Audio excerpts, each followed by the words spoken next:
बहू बाइक पर बैठे हैं। अरे डर गई क्या? बाइक लेकर आया हूँ तुम्हें घुमाने के लिए। सच में? मुझे लगा पटाखे फूट रहे हैं। अरे पटाखे भी फूटेंगे और मिठाई भी बटेगी। माँ को तो बुलाओ। माँ भी बाहर आ जाती है। अरे योगेश बेटा, इतनी जल्दी आ गया। और ये गाड़ी किसकी है? साहब की है? हाँ माँ, तुम्हारा बेटा साहब से कम है क्या? मेरी ही है। अरे बेटा, इतनी बड़ी गाड़ी ले ली, इससे तो तू घोड़ा ही ले लेता। महंगी पड़ी होगी ना? माँ महंगी सस्ती छोड़ो और मिठाई लाया हूँ, गांव में बंटवा दो। अरे बंटवा क्यों दो? पीछे बैठो, गांव में बांट कर आते हैं।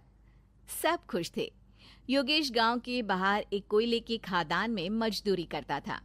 मेहनत और अकल से उसने वहां ठेकेदारी का काम सीख लिया और सूझबूझ से ठीक ठाक पैसा बनाने लगा। गांव में बात फैल गई कि योगेश के घर धमाका गाड़ी आई है। ऐसी गाड़ी पहले कभी किसी ने गांव में तो देखी नहीं थी। योगेश और माँ गाड़ी से वापस घर आ जाते हैं। बेटा, बाबूजी ऊपर से देख रहे होंगे और आशीर्वाद भी दे रहे होंगे तुझे।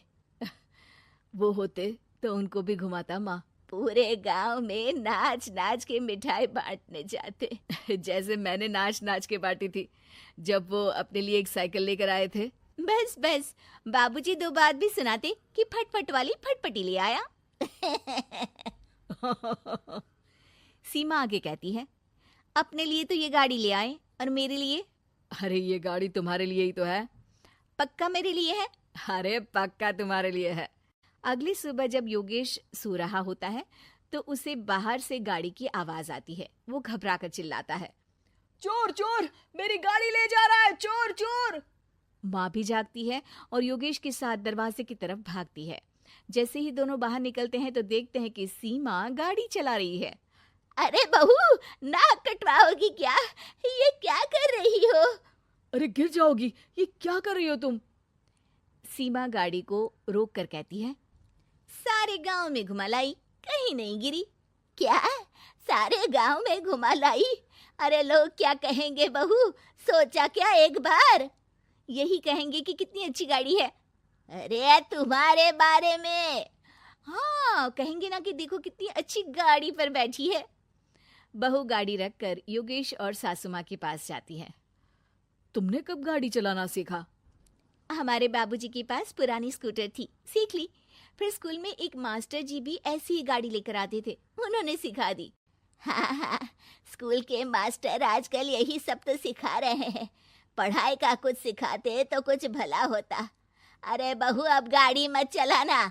हमारे परिवार में कभी किसी औरत ने पीछे से आगे की सीट पे आने की हिम्मत नहीं की है। तुम भी मत करना, समझी? जी, समझ गई माँ जी।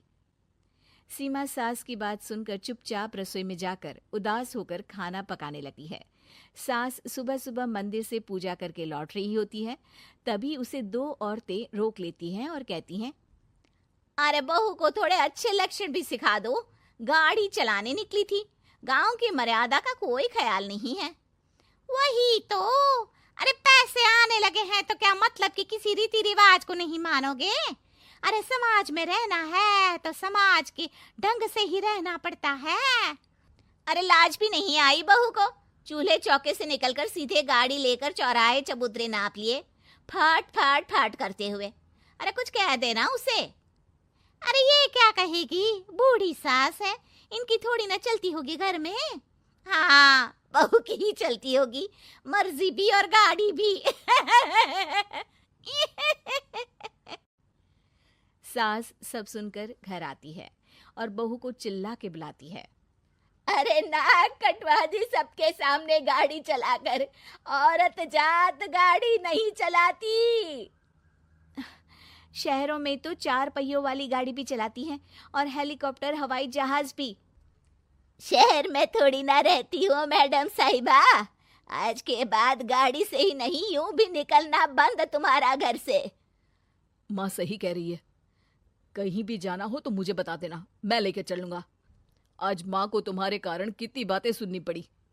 इतना कहते हुए योगेश वहां से चला जाता है। बारिश की वजह से कारखाने के रोड पर कीचड़ रहता है।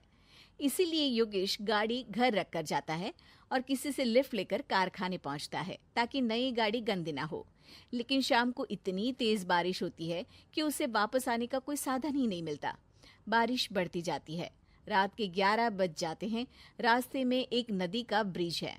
अगर उस पर पानी आ गया तो योगेश कारखाने में ही फंस जाएगा। पूरी रात भूखे प्यासे बितानी पड़ेगी।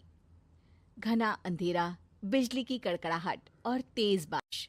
राजेश डर भी रहा था, ठंड से कांप भी रहा था। तभी उसे रोड से आती हुई एक रोशनी दिखती है। वो देखता है कि उसके सामने एक बाइक आकर खड़ी हुई है।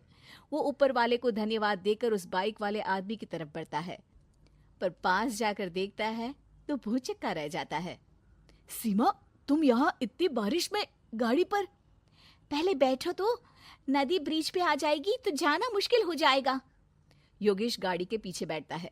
सीमा गाड़ी चला रही है। मैंने तो तुमको पहचाना ही नहीं। गाड़ी की आवाज तो पहचानी होगी ना। अरे पर मुझे नहीं पता था कि तुम आओगी। अच्छा किया कि तुम आ गई।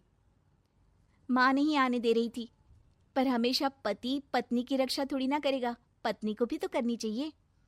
योगेश को सुबह अपने किए पर पछतावा होता है। उसकी आंख में आंसू आ गए जो बारिश की बूंदों में बह गए थे। उसके बाद सीमा को सास ने और योगेश ने खुशी खुशी समाज की सीमा लांघने की मंजूरी दे दी। अब वो जहां भी जाती फट फट फट गाड़ी पे ही जाती।